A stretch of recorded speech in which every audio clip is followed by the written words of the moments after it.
colors. Represent your country.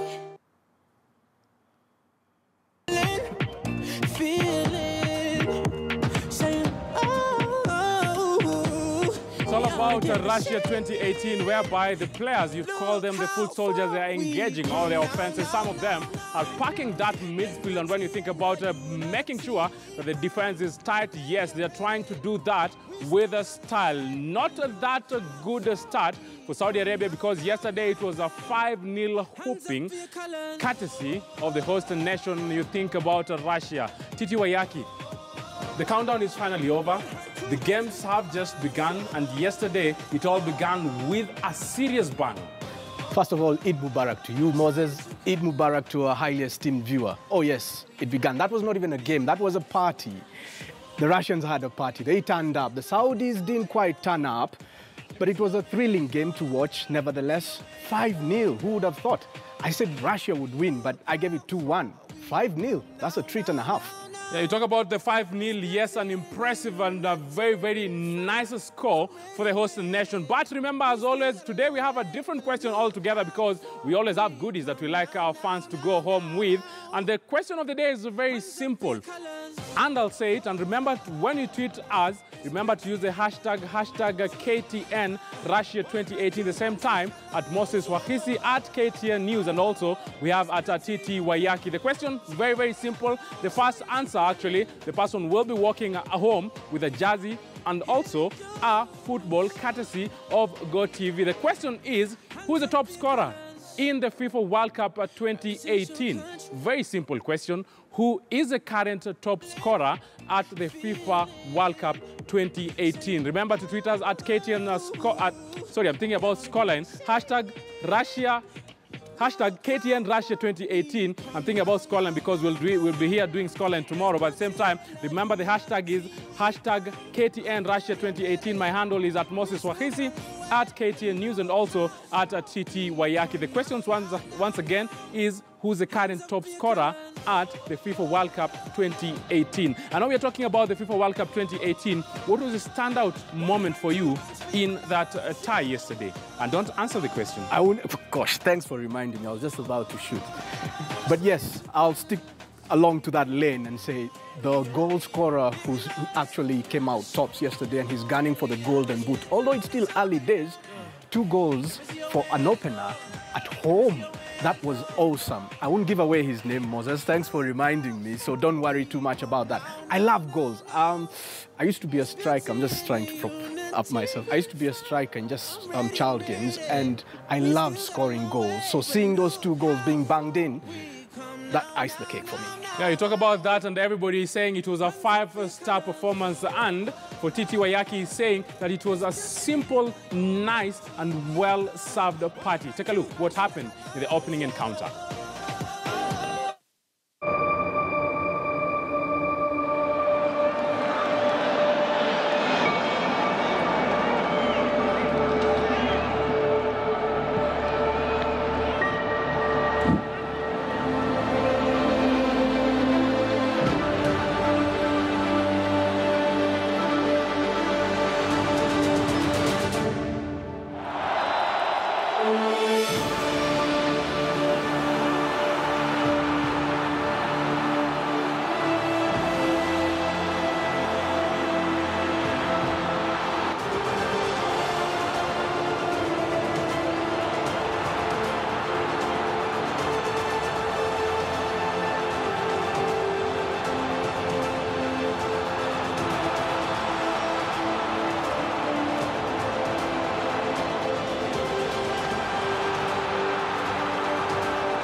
I know we're just looking at the beautiful moments, but now we will see the beautiful game itself, because the Russians had a beautiful moment on that pitch, and for them, they were able to score those 5 goals. Impressive encounter it was, and this is how the game was, this is how it fared, and this is how those goals were banged in.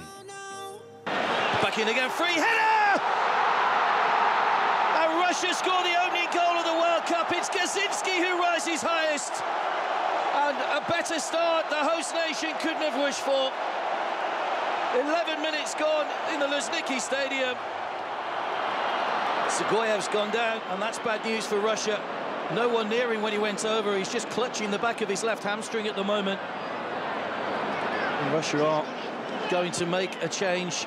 Denis Chershov, the man who plays his club football for Villarreal in Spain, to come on. Here's Golovin. On his own at the moment. Now he's got support. Here is Cherchev again. The pass was a little short. Cherchev! Brilliant finish! Two defenders, both failing to get a challenge in. And Russia double their advantage before half-time. With a change being made here by Russia. Artem Zuba is the player coming on. Here's Golovin. Great ball across! And wouldn't you just know it? The man who's just come off the bench keeps up that record.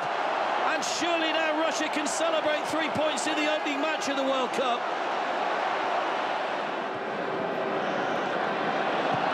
There's another great throw. What a goal that is!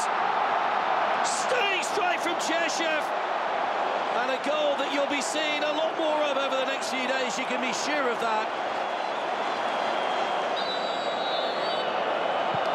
In comes a free kick. Golovin! They have got a fifth, direct from the free kick. And Russia are laying down a marker. You think about the display, and actually, I never expected the Russians to play this football. It was not the best soccer match that I've watched, but at the same time, the Saudi Arabians, I think they had a nightmarish affair on that pitch. They did, and they didn't have a silver lining to it, unlike the Russians. Their cloud had a silver lining. See, what happened is the initial striker picked up an injury early on in the game, and then comes on Denis Cherchev. He comes in with nothing but a solid reputation. And that's the thing about having a solid reputation. This is a guy who has been through the Real Madrid Youth Academy, and he plays his football in Spain for Villarreal. He started early, and he started at the best possible level, the Real Madrid Youth Academy. And 2 beautiful goals to show for it. A guy who didn't even start from kickoff comes in and makes the party his own. So always start them early. We keep saying that on KTN scoreline, and try and give them the ultimate best. What's your take? Do you think that this Russian team actually will have what it takes to go out there against Egypt and also against Uruguay and be a force to reckon with, or will it turn the other side? Well, they're playing at home, you see, and the Swahili say that mcheza kwao hutuzwa. Yesterday we talked of incentivization for this team, and you saw none other than the president himself of the Russian nation, Vladimir Putin, was there in person and cheering on the squad. He's not known to love football, but you can see he's going the extra mile. So these guys are a formidable force in that they have the kind of perfect support that you would always need at such a level. Remember, they're the lowest rank in terms of FIFA rankings. They have the lowest rankings, below Panama, just name them. But can you tell that when you look at their performance? No, you can't. Why? Because they're fired up, they're playing at home. But I'm still banking on Egypt to go ahead of them. I really am. Yeah, I know a lot of us will want Egypt to go ahead, but let's talk about that standing now, because it's Russia who are on top of that standing, and that is simply because they won their game yesterday. Do you think that the table standing will remain this way? Because I know today we are having a different encounter altogether, a different match altogether, because the party will be going in a different way, but the Russians, they're just there for a moment, one will argue. Well, it's a golden moment because they are a shoo-in. Once you have 3 points, especially garnered in your opener, all you need normally is another extra point. But to be on the safer side, an extra 3 points wouldn't be bad. So they have 1 foot already in the knockout phase. It's for Egypt to get that foot out, because Uruguay look like they'll definitely get that foot out of the way and have both their feet in. But that's why Egypt really must turn on the party. As for Saudi Arabia, at these events, you have to turn up to the occasion. If you don't turn up, then, my friend, you'll be booking your way home. Yeah, you will be booking your way home, and we don't know if Panama will be booking their way home this early, and that's simply because yesterday's fixtures, they were the losing side, going 5-0, and you talk about that 5-0, it's a total thumping, a total thrashing. Panama, maybe, one will argue, they will not stand out against the rest of the teams. You talk about Uruguay in that team, at the same time Egypt. Will they have that force as we look at the results and also the fixtures that we'll be having? Well, you're talking of Panama or Saudi Arabia? Sorry, Saudi Arabia. Oh, Saudi brilliant. Arabia. My mind, I don't know where. Yeah, No, Saudi Arabia. I confused you. I mentioned Panama earlier, but I was mentioning them in terms of FIFA rankings. They're above the Russians. Can you believe it? Anyway, yes, Saudi Arabia, now they're back to the drawing board. The tournament has not begun for them, to be honest. Or, at very best, it's begun on the worst. After watching the Saudi game yesterday, do you think that Saudi will have what it takes? I can say they have what it takes, but they need that extra drive. Because they had the flair. They had the flair. But the goals were lacking. Even the shots on target were lacking. Exactly. They didn't go the whole hog. They didn't even start the journey, perhaps, but they did have the flair. It's up to them now to be more assertive. But to be honest, Moses, I don't see any chance for them. You don't see any chance, but this is the day's menu. We're having Egypt against Uruguay, Morocco against Iran, and you think about a different tie altogether, Portugal against Spain. Egypt against Uruguay, 3 p.m. kickoff Kenyan time. Who's winning this match? On paper, Uruguay. But in actual practice, I think Egypt the best they can do is get a draw. If they win, I'll be surprised, but pleasantly so. Uruguay look like the favorites, and they look destined to win that one, but it's going to be very, very tight, unless the Egyptians give them a highway to run in, but I doubt it's going to be tight. You know, we will be talking about that in much more details. But let's see on Saturday, because we have a host of matches. Even on Saturdays, different teams will be going there just trying to see if they will be able to nick it. France against Australia, Argentina against Iceland, Peru against Denmark, that is FIFA ranking number 11 against number 12, Croatia against Nigeria, also teams that also want to stand out.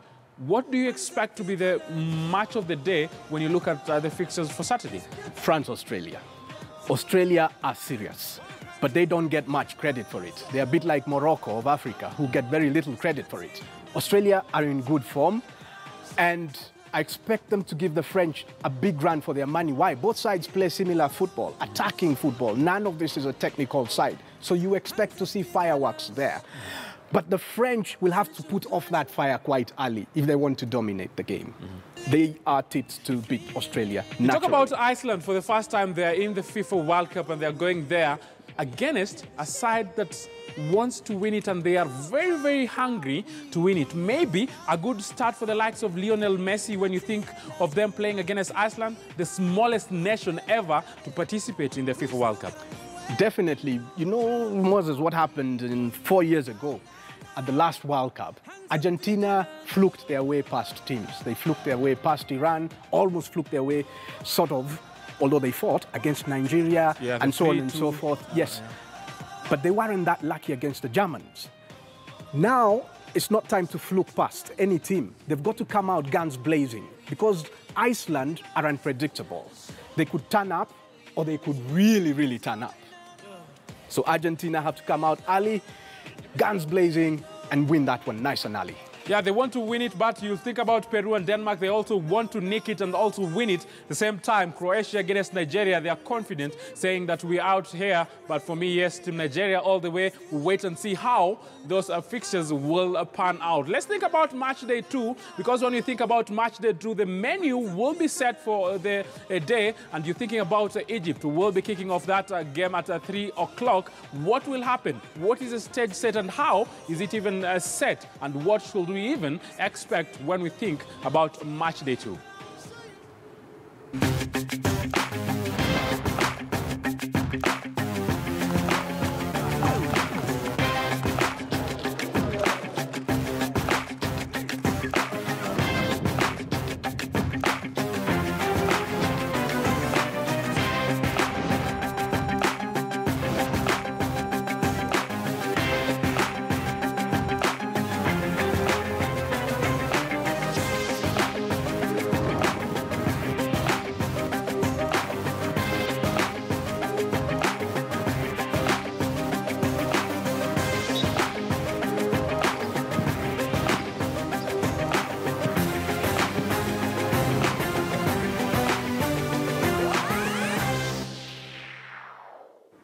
A lot is expected, a lot will be expected, but before we have any discussion, let's see how the preview of that match will be, because we're talking about Egypt against Uruguay. I know a lot of people are saying that Mo Salah needs to be fit and go out there and be able to score those goals because he's a king in that Egyptian side. But at the same time, other people are saying that Suarez needs to behave, and maybe if he behaves, goals might be coming the Uruguayan way. The preview of Egypt against Uruguay.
Yes, as you've seen, they've met only once, and that was in 2006 in Alexandria, where Uruguay were able to win it 2-0 at the expense of the Egyptians. But this is a total different team. This is a total different tournament, and the hunger is also a totally different feel for these players. Definitely. I realize I answered just 50% of your previous question. Here's the other 50%.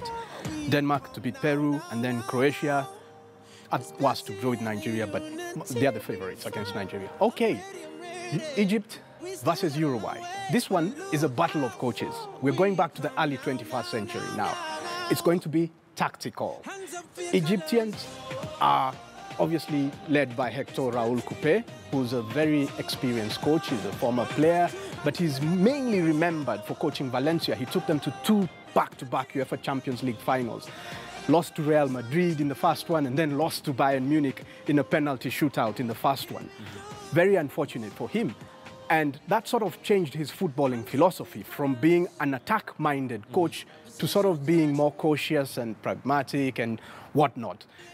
And then, obviously, Uruguay, coached by Oscar Tabarez, who's himself a formidable coach in the mold of Hector Raúl Coupé of Egypt. This guy is a brilliant tactician. First coached Uruguay 1988 to 1990, took them to the Copa America final in 1989. Obviously, Brazil won that final, but in the semi-final, that's when he really made his name, because he put a stop to Diego Armando Maradona and Argentina, eliminated them from the semi-final of that tournament and advanced to the final. So this one is going to be a battle of tacticians. And do you think the tactician who gets it right? Yeah. Who do you think really will get it right? Not an easy one to call, I can see. It's already. definitely not easy because, well, in that case, I'll say none of these coaches exists in a vacuum. You see, they have players who will have to implement their way of thinking. And in this case, it comes down to which country has the sort of more hungry, more better, more equipped, more experienced players. There, Uruguay have an upper hand. Let's talk about the profile of this Egypt team, because we are talking about a player, and a lot of people are talking about Mo Salah. We will be talking about Mo Salah differently. But what do you think? Do you think that the entire team, when you look at the entirety of that team and their journey in this World Cup, because they've been missing in action and for quite a number of years, they're coming back and they want to thrive. Will they be able to do it? They should, because, well, it comes down to, as I said on Saturday on the Scoreline show, it's about the chemistry between the players, the bond between them, how serious they are about this. Remember, I mentioned that the coach, the goalkeeper, Esham Al-Hadari, and the attacking midfielder there, who's better known as Kahraba, which is electricity in Arabic, have a sort of tiff between them, because Kahraba was to marry Al-Hadari's daughter, and then I think they were even engaged, and then something broke out, which was young Karaba also had another lady on the side, a well-known Egyptian actress. If they put aside those sort of family feuds, those disputes between them, and realize that Egypt as a nation is more greater than them, and they have an uphill task, especially given how the Russians began yesterday, and they're in the same group, then Egypt should be going for glory. Yeah, let's talk about the Egypt and how they qualified. I still see them yes, qualify. we're saying that Egypt will go there and get it, but their journey in their qualification, you know, was a very, very beautiful moment, because you think about the players who wanted to stand out and be counted at the same time. You think about Mohamed Salah and how impressive he has been in this squad. At the same time, you will think about this team to be a total team, because Salah is not a selfish player. He nicks on those passes, he assists, and at the same time, he scores goals. And this is why a lot of people are saying they are the heroes. At the same time, they need to stand out, be counted, and maybe go to the semi-finals in this year's edition of the World Cup, their journey to the FIFA World Cup 2018.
Town to town, from London to Taiwan, I've been all around the globe trying to protect your.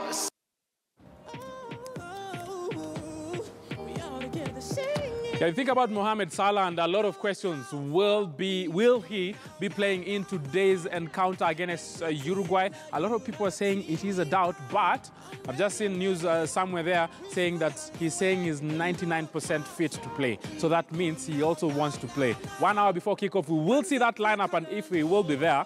But speculate, help me to speculate. Will he play? % fit enough to play. But you see, the thing is, he got injured in a very sensitive area, and a small knock, because football is contact sport, could mean that his sort of fitness could be jeopardized. But I don't know. I'm not from a medical profession, but I'll say that he wants to play. He's worked hard for this all his life. So even if he's not 100% fit, and you said he's 99% fit, he's probably less fitter than that, but he'll definitely say, I'm fit, I'm good to go, I'm good to go. But it will come down. I think the real Musemakweli shall come out in the next 1 hour or so, when the lineup shall be out, or less than that. But I wouldn't risk him, but at the same time, I wouldn't risk doing without him.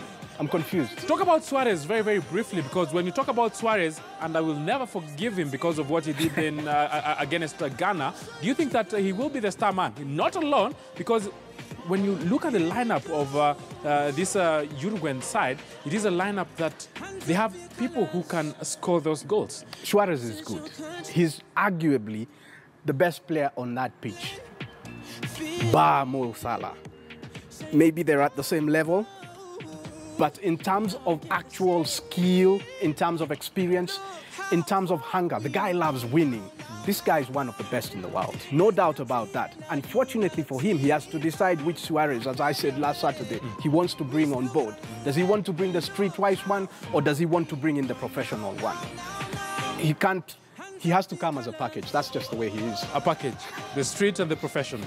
Yeah, Suarez is a package, and when Suarez actually goes out there and the game actually just ticks, and also the team ticks, trust you me, he is a person who can score those goals. We saw what he did in Liverpool. We saw what he's been doing at Barcelona. So he's a force to reckon with, and we wait and see if the Egyptian side will have what it takes to stop Suarez and company. At this point, we will take a short break, but remember, the question that we had asked you, who is the top scorer at the FIFA World Cup 2018 currently? I know goals will be ranked in. We will have different top scorers, but at the moment, who has scored more goals? Hashtag KTN Russia 2018, the same time at Moses Wahisi and at Titi Wayaki, and remember at KTN News. We take a break, but when we come back, we'll have much more in what we expect in today's fixtures. At the same time, what will we expect in the games to come? That and much more after this short break.